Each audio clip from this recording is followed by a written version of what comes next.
Welcome back to Great Life, Great Career. Here's your host, Scott Miller. Welcome back, everyone. Our theme today is leading loyalty, cracking the code to customer devotion.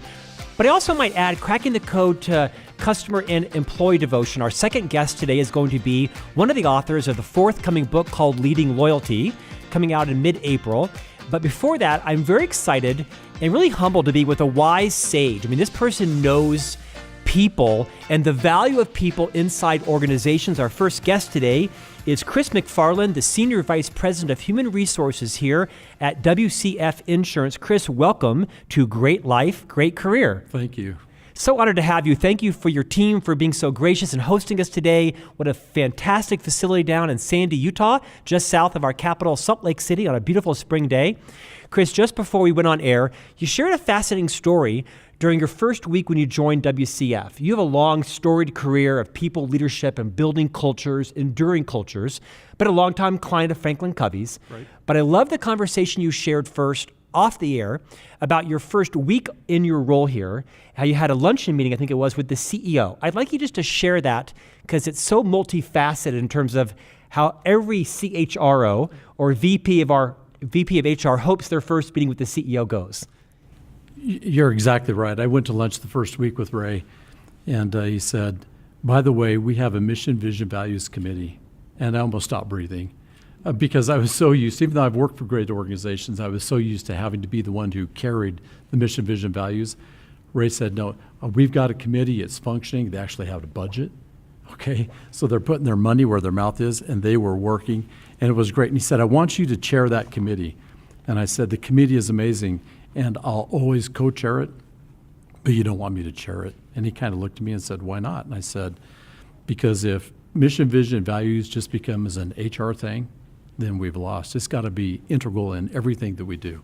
I said, I agree completely. So for 8 years that I've been here, I co-chair that committee. That had to have been a validating conversation for you both. For you, and that the CEO was focused on mission, vision, and values. Right. And for him, that the executive team had just added to their ranks someone who wanted to be a contributor to it, not the sole leader of it. Well, I've always did my very best in HR to be a business partner. And so in being a business partner, that means that we think business, we think productivity and profitability in everything that we do. And that's made a huge difference here at WCF. You've been in the people business for the majority of your career, obviously. I have. That's right. I'm guessing also a passion of yours is to make the role of human resources more strategic, more valuable. Any advice you might start and give to up-and-comers in human resource roles, people leadership roles, to say, make sure you are connected and here's how? You know, I'm a little hesitant to give advice, but you've asked. So again, coming back to productivity and profitability, too many HR folks, if they get in the wrong organization especially, they feel powerless. And so they really relegate to becoming the no department. And that is counterproductive. This company does not exist for HR, but people are integral in everything that we do. So as a business partner, we're able to promote productivity and profitability while being stewards of mission, vision, and values. This is a mantra you use with the team you're on. Absolutely. That's right. And they all buy in. So WCF Insurance has been in existence for over 100 years, 102 years.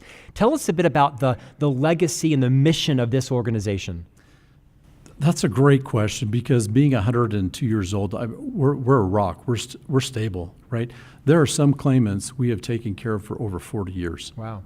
So we need to be here. So that's why we be careful out there. Our whole emphasis in our existence and what we're doing and have for the past 102 years has been people matter, right at our core, right at our why. I'm guessing a 102-year legacy has some baggage with it, and also some sort of rocket fuel, because as you're rebranding your organization and moving into new states, new industries, how do you balance the fact that you have this really valuable legacy that also sometimes, I'm guessing, becomes a little bit of a hindrance? What's the balance there? Yeah, that's fair, because although we have stability, we also have to be responsive to our customers. And people matter, our customers matter, our policyholders matter, the claimants matter. And so we do need to be also innovative and be flexible. And for a 102-year-old organization, for some that's very, very difficult. We have an amazing leadership team. We're working on even enhancing our trust, which we can talk about at some point. but it's been integral in going to where we're going.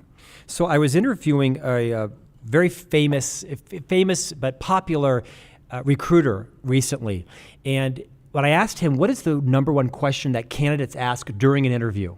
He said, basically it's what's it like to work here? Mm-hmm. What's the personality of the organization? Describe the personality of WCF Insurance. Caretaker.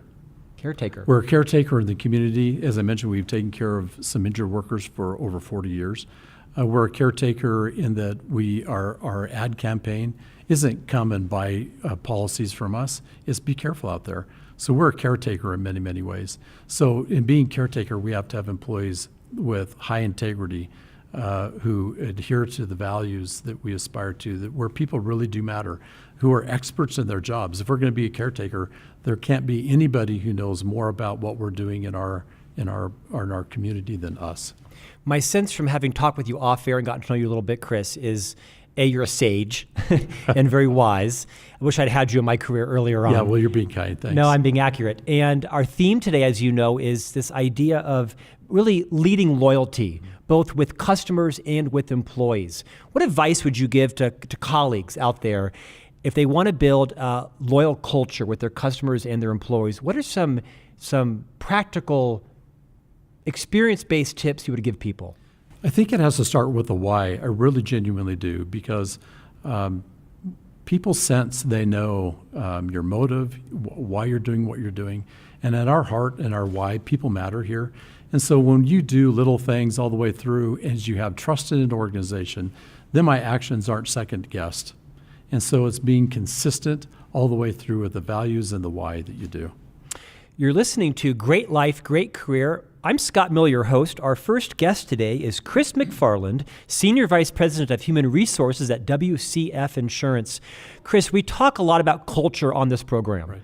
And there are countless articles, books, speeches, keynotes, TED Talks. Culture is the topic every CEO is talking about. Right. And every CHRO is focused on helping to drive. What have you learned is the best way to build a high-performance, high-trust culture in an organization? First, realizing what it isn't. In my mind, culture is not linear. It's not tidy. It's not neat. It's messy. People, 1 + 1 never equals 2. That's what people and culture. And so realizing the value or the significance of values and mission and your bedrock of why, then culture wiggles within those parameters. And so your organization continue to evolve as you continue to bring in new talent, and you maintain your culture within those parameters. It's a healthy organization. To try to impose a culture and try to impose values on somebody else really doesn't work. So it's really integral in the whole retention, in the recruiting process, and getting the right people in the right seats on that bus. You're really describing a nimble organization, Yes. aren't you? That's right. And so when you're hiring new colleagues to join this family, it's the century-old family that's on, this really brand precipice of rebranding yourself, beautiful facility here, new customers, new clients. What do you look for in new family members? Values. On our postings, we post values. In our interview questions, we do behavioralistic interviews, as most HR departments do. And we focus on values. Give us an example of teamwork. Show us how that's worked in the past. What pitfalls have you had? We want to know what challenges they've had and how they've overcome those. Kris, when you first engaged FranklinCovey, and this was actually a question you asked me to ask, you became a fan and a friend of Stephen M.R. Covey. He was the author of the book, The Speed of Trust, and you now have chosen to adopt that solution in your organization. Talk a little bit about why you chose to do that, what some of the challenges and some of the successes have been with trying to build this high-trust culture. That's a great question. And initially, when I heard Speed of Trust and I had read the book and I thought about it some, I quite frankly dismissed it. And I think it was a huge mistake. I can't think of anything, and I genuinely mean that, and I've pressed that now in the training through our entire organization. I cannot think of anything that reduces costs and increases productivity faster than trust. And when I pose that question to the employees we're training, I say, push back. Give me something that why that doesn't work. And well, maybe communication. I said, right. So I give it a little example. If you and I have an untrusting relationship, we walk in this morning, I say, good morning. What do you think? I wonder what he really means. They start, I'm going to go Right. tell 10 people about Right. what he said. Good morning, right? Yeah. We have a great relationship, and I say, good morning, what do you think? And we're high-fiving, That's right. We're No going out to the suspicion. organization. Exactly I know right. your intent is clear. Exactly right. No paranoia. And further, when I make mistakes, if I have trust in the organization, you're going to give me the benefit of the doubt because I have trust with you. Seriously, I can't think of anything that moves an organization along quicker to reach its objectives than does trust. Kris, in your career, I'm going to guess also you've interviewed thousands of people, It's probably true. and I imagine you've hired hundreds, and you've probably had to lead some tough terminations. As you look at the totality of the performance side of leadership and HR, when you have to exit people, are there any commonalities that you might say, here's some advice I would give to people? Stay clear of these traps, because these types of things tend to get well-intended, otherwise smart people in trouble, and they even sometimes lose their jobs or their reputations over it. Be consistent with all the employees and never surprise anybody. I, early in my career, had a career-defining moment Tell that us. I swore would never happen to me again. I had an employee who the supervisor told me he had had conversations with. And let's be honest, a lot of people have difficulty having those kind of Very conversations. true. In fact, it's a leadership competency Yes. that is incumbent on any leader. And if you can't have high courage conversations, you don't deserve to be in the job. I agree completely. Yeah. And so I trusted the supervisor that he had had this candid conversation, and he had not. So we're sitting in the termination meeting, as I mentioned, early in my career, and the employee was told that he would no longer be working with us and was told why. And then he looked at me and he started to cry. And this is a construction company. This is a big, bad construction dude. He started to cry and he said, if somebody had told me, I would have changed. Why didn't anybody tell me? I looked at the supervisor with a death stare, didn't say anything in front of the employee. He still had done egregious behaviors enough to be terminated. I swore that would never, ever happen again on my watch. When an employee gets to the point of termination, they know exactly why, and they know what they did do and what they did not do. Right.